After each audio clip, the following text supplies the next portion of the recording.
It's hard getting your hands on any bike these days, so I was really stoked when this showed up a month early. Here's the first look at the new arrival from WeAreOne in Kamloops, BC.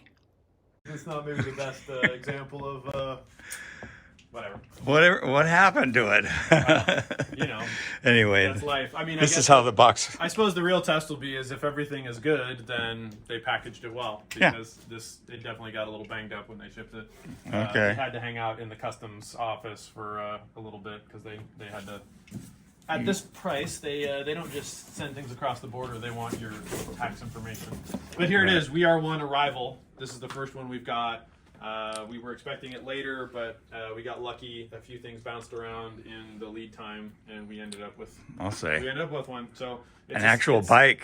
It's a WeAreOne arrival. It's the SP2 build kit in size 2, and so Yep. here's the box open. You get this is an accessory box. I assume. I'm guessing this is a saddle and some other bits. So yeah, we ordered it back. When did we order this thing? Back in November? I want to say. Yeah. Well, does it have an order date on it? I forget. Yeah, order date. No, end of January. No.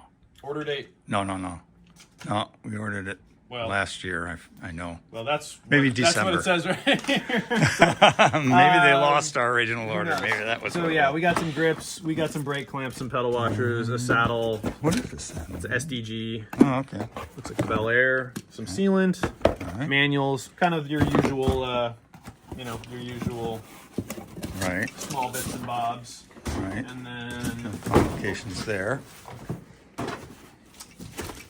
looks like we got handlebar. Oh, the cockpit. Yeah. We already pulled this out and took a look at it. This is the package. This is so minimalist. It's just So there's really no logos. sleek. There's no logos. There's no markings. It's just a very, very clean piece, machined.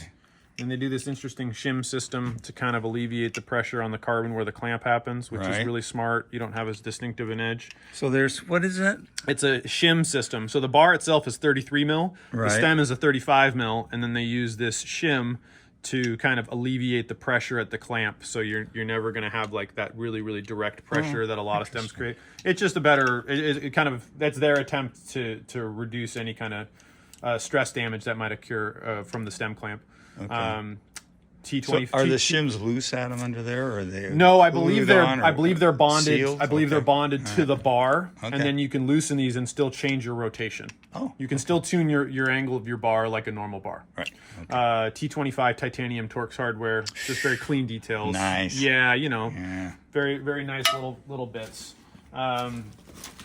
We can already see peeking through. This build comes stock with a Chris King headset. That's always a good indication. Good sign. Yeah. Yeah, that's always usually a quality touch. Most bikes do not come with something like that. Well, that's the thing about these guys. The builds are. They're just good and gooder. They're really good. You can choose good or gooder. What do you? Top, yeah, exactly. They're So we got looks like better or best. So we have just a crown piece of cardboard, and then this is the bike here. So this would be front wheel. Okay. Nice. Yeah, I like that. That's I like pretty that clean. too. Yeah, Stapled yeah. together. Entirely contained. cardboarded. Yeah. Yep. Right. And then, so that's your front wheel. It's a WeAreOne Union carbon enduro rim. Okay. This is a 1-to-1 Industry 9 hub. Magura 203 Storm SL brake rotor 203. Okay. on the front. Right. Another nice spec choice. All 29ers should come with at least a 203 in the front, in my opinion. Sure. Period. The end. Sure. And then new for us, Vittoria. Have not tried these. I have not tried them. Rubber feels nice.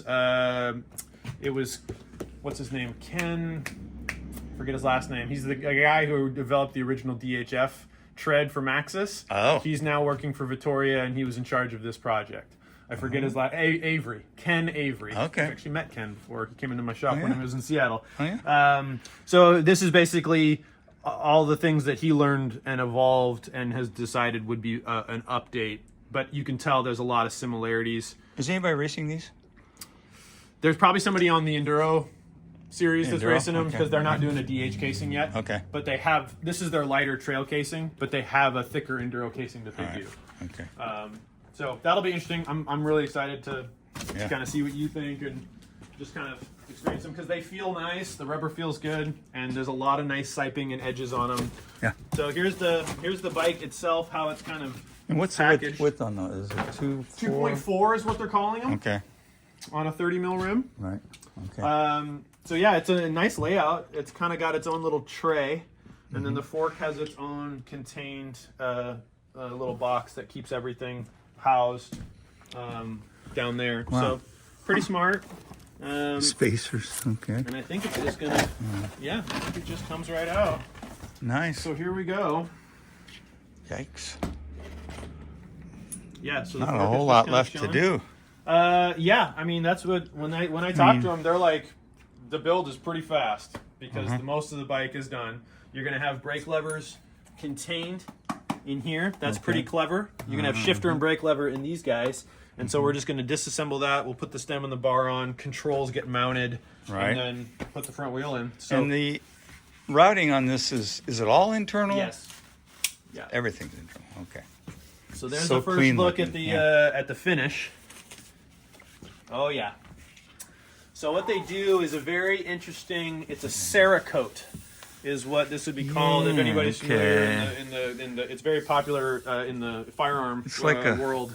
It's you spray it on and then you cook it, and so it's kind of like a lower temperature powder coat. Okay. Essentially, it's something that you can actually do at home in your oven. Yeah, If, it looks and feels like it has a matte kind of. correct, but you can see it fade Feel. here. What they do is that they actually fade it so then you can see the weave. So Oh, you yeah. get this really nice kind yeah. of organic finish to the bike. I don't know if Because that'll show up on this. each big- one is its own. Each one kind of has its own unique blend because Right. of how the Cerakote process works out. Yeah. So Let's see if I can get that on a lot of good wrapping on here, though. Pretty happy with how they've protected the bike. that. Right. Yep. It's Can all we- recyclable as well.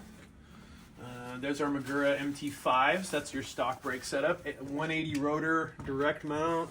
But they said they're going to make a different bracket back here at some point if you want to go to a 200 in the rear. Okay. Yeah, all internal. Very clean. Looks like it just Really drops clean. under the BB and then all routes up through the oh yeah. frame. Okay. See it there. You know, titanium hardware. There it is. Yeah, I love that.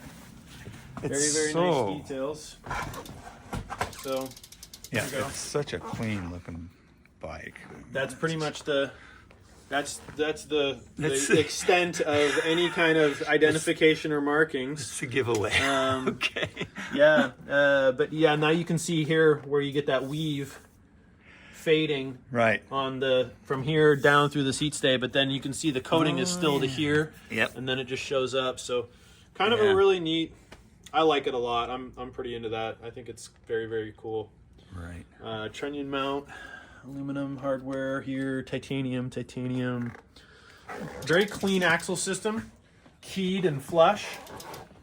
So it uses this keyway system, and then on the other side it has a matching Total. shape.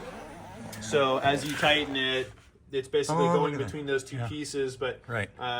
you don't Wow. need any kind of exposed head or anything like Wow. that. I like that, that kind of detail. And then we get to see also a 157 rear. You can Oh see yes. how much wider the Yep. back end is. Nice. And then that really nice chain line that we were talking about. So, Yeah. you know, instead of playing with the cranks, you just made the rear wider, and now you have a better relationship from chainring to gearing. Yeah. Um, Yeah. It'll be interesting to see how that but yeah, feels out on the trail. Nice. And SDG Oh. post I have not used before, so I don't nice know touch that. here. North Shore billet brake adapter. That's part of WeAreOne's commitment to trying to utilize local manufacturers. Oh, okay. North Shore billet, yeah, they're based in I think Whistler, or somewhere in British Columbia, and they've existed for ages in the Yeah, bike they say industry. 500 miles. Right, Is the, that's what they're trying for. Obviously, yeah. it's not possible for everything, but not everything. But but that's just one little example because they could have used the Magura brake adapter that's stamped out in wherever. Right, but they didn't. right. They went to a CNC machined, locally made adapter. So that's a nice touch. yeah. Yeah. Oh, look at this. Nice. Built-in factory fender. Okay. Oh, yeah. Okay. That's cool. It's going to keep stuff from maybe piling up down here. Yeah. It could have been a little longer, but they're probably running into clearance issues. So, yeah, that's a cool detail. All right. Yeah. I like Definitely that. out of the pivot area. We might actually even need to engineer something else down here. We'll see, because that linkage is right there. So. Okay. I see what you mean. Yeah. So it is a dual link virtual pivot style design. Yeah, I'm thinking what it would look like out on the trail compared to another bike, and it has a distinctive pivot area. You know? It does. I mean, the way that they've created these. It's kind of like evil that way. I mean, these you know sharp an evil angles. when you see it because of the it's got rear a profile. triangle. Yeah, this kind of cut here for sure is pretty distinct. That's really distinctive. I mean, as far as the design itself, the closest thing you could relate it to would be a DW, pivot. Okay. I mean, Giant, Maestro, kind of as far as the orientation, the Banshees. You know, there's a lot of brands that are using a similar dual link layout like this. But each one's got its own kinematics and ride quality, so that's the other very interesting thing that I'm curious about is what does this bike feel like? Right. Because this bike also has a pretty unique sag layout relationship with its travel. Right. So they're designing this bike purpose built to run less sag than most brands, somewhere 20 to 25% versus 30% like most companies. Right. But that allows them to design this with a lower static bottom bracket height. Right. So they're really focused on cornering speed with this bike. That's one thing that they were really, really intent on. And so that's where they ended up with that type of a layout, is to really try to get your weight as low and planted for that maximum. Well, planted, I think, is a keyword, because when I had my Evil following, I always felt like the rear end was a little too swishy, too sketchy. I never felt really planted. So I'll be interested to see. This has a slightly longer chainstay, I believe, although it's still short. Still short in the scheme of 29ers. Right. Yeah, it's I think it was a 437, if I remember, millimeter. But the following angles were, the seat tube was. That's a different bike. That was an older bike too. Yeah. So not as much travel. Yeah, no, I mean I think this bike, from what I've looked at it and kind of from what I can tell, I'm guessing it's going to be a very interesting blend of playful when you want it, planted when you need it, is the way I'd probably describe this one. Yeah. It should be just kind of your versatile, do-it-all, jack of all, master of none type of bike. Yeah. But it's beautiful. No. I guess I would have maybe liked to see some kind of a head tube badge. Yeah. You know? But other than that, it's... Well, it'll be interesting to see what the weight is on the build, because I've seen it all over from 30 to 32. So anyway, that'll be our next chapter. It doesn't feel very heavy. No, so, it doesn't look heavy. Yeah, That's for sure. We'll find out soon enough. Cool. Thank you, Adam. Thanks, Paul. You bet.